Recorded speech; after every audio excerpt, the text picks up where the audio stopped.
Assalamualaikum warahmatullahi wabarakatuh. Jumpa lagi dengan video saya Dinda Lestari di channel YouTube Pojok Ruang Lab.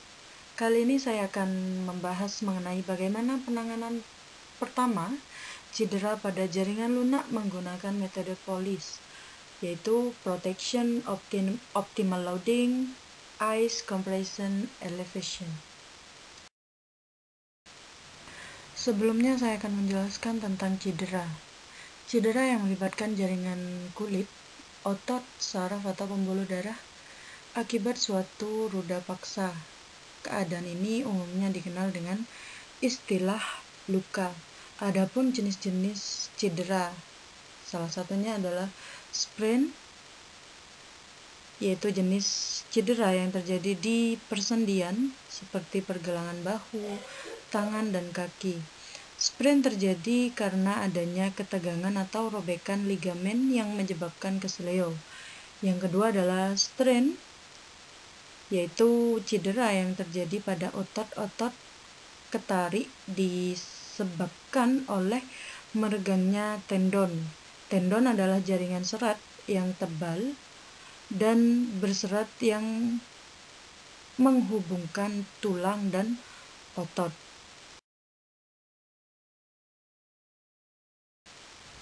Jenis-jenis luka terbagi menjadi dua, yaitu luka terbuka, dan juga luka tertutup. Luka terbuka meliputi luka lecet, luka sayat, luka robek, luka tusuk, luka terkelupas, dan juga luka amputasi. Yang kedua, luka tertutup meliputi memar, hematoma, cedera remuk. Yang akan saya bahas pada video ini mengenai luka tertutup, yaitu yang pertama adalah memar, merupakan jenis luka tertutup yang paling sering kita temukan. Pada luka jenis ini, lapisan epidermis kulit utuh, namun sel dan pembuluh darah pada lapisan epidermis rusak. Pendarahan yang terjadi di bawah kulit bervariasi dan dapat berlangsung sampai beberapa jam. Pada daerah luka, umumnya terjadi nyeri, bengkak, dan perubahan warna. Perubahan warna dan pembengkakan dapat terjadi secara singkat atau 24-48 jam kemudian. Pembengkakan dan perubahan warna terjadi sebagai akibat dari penumpukan darah di bawah kulit atau di antara jaringan yang rusak. Yang kedua adalah hematoma, yaitu penumpukan darah hampir selalu terjadi pada daerah yang cedera dalam rongga tubuh. Hematoma berbeda dengan luka memar. Pada luka jenis hematoma, kerusakan jaringan dan pembuluh darah yang terlibat lebih luas, juga kehilangan darah lebih besar.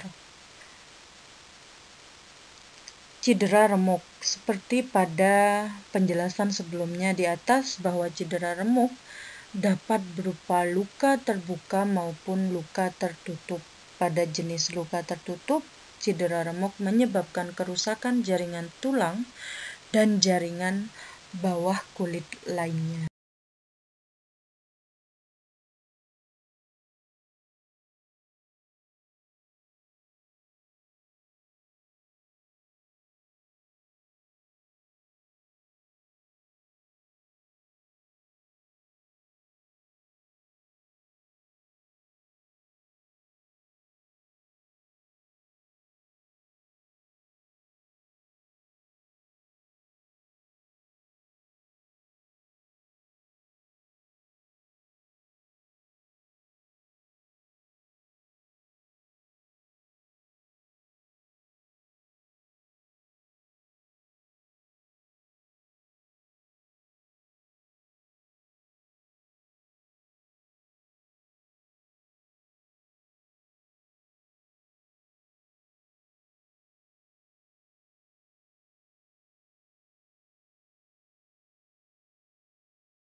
Di sini terdapat gambar perbedaan antara luka memar dengan luka hematoma, di mana yaitu nomor 1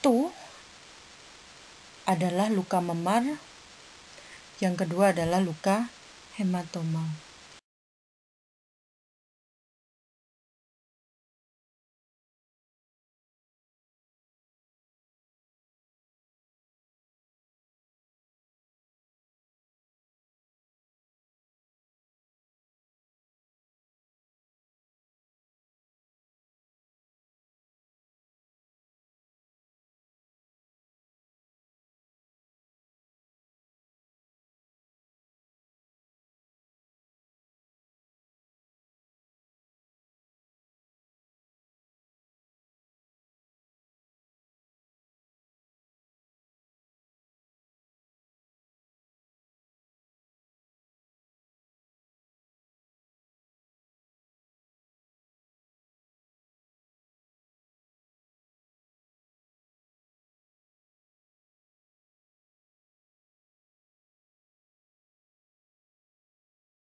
Penanganan pada luka memar yang menggunakan metode POLIS, yaitu yang pertama adalah P. Protection, yaitu mengistirahatkan total bagian tubuh yang mengalami cedera. Lebih baik memproteksi tubuh dari kerusakan lebih lanjut.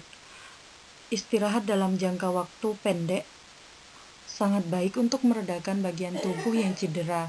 Batasi istirahat total dan kombinasikan dengan metode optimal loading. Nah, yang kedua adalah O, optimal loading. Semakin cepat Anda kembali aktif bergerak, semakin cepat pula proses penyembuhannya. Teknik ini juga dapat membantu menunda kembalinya rasa nyeri yang timbul saat tubuh istirahat total, seperti sendi dan otot tegang atau penyusutan otot.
Yang ketiga adalah ice.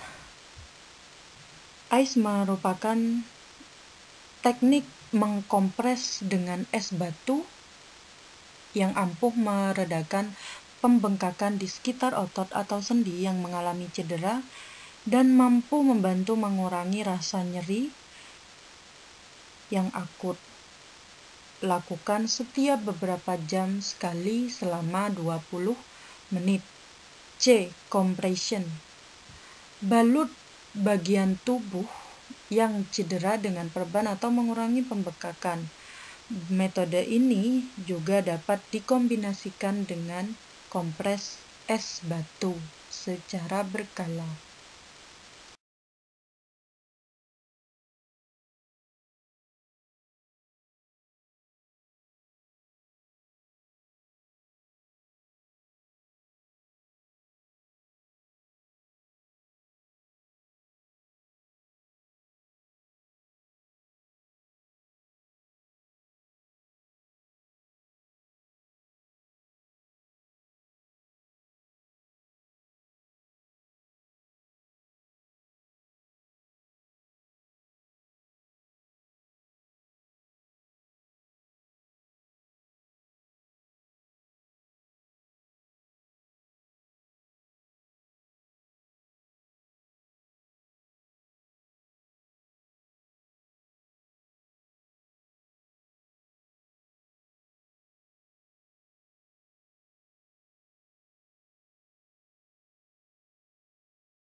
Yang terakhir adalah E. Tata laksana lebih lanjut yang lebih komprehensif dibutuhkan apabila cedera yang dialami memiliki derajat yang lebih berat. Konsultasikan ke dokter disarankan agar dapat menegakkan diagnosis cedera olahraga yang dialami dan merencanakan tetapi yang sesuai dengan cedera yang terjadi. Elevation. Saat beristirahat, rebahkan bagian tubuh yang cedera di tempat yang lebih tinggi dari dada Anda. Trik ini sangat ampuh untuk menangani pembengkakan dan mengurangi rasa sakit. Elevasi dapat dilakukan dengan alat bantu seperti seling maupun dengan cara menaruh bantal atau benda lainnya di bawah daerah yang mengalami cedera sehingga posisi yang diinginkan tercapai. Penanganan cedera olahraga akut dengan metode polis diharapkan dapat memberikan efek yang cepat dan optimal serta dapat mencegah terjadinya komplikasi akibat cedera olahraga. Dengan demikian, orang yang mengalami cedera dapat segera kembali menjalani aktivitas sehari-hari tanpa gangguan atau ketergangguan serta dapat memiliki performa seperti sebelum mengalami cedera pada olahraga profesional atau kompetisi.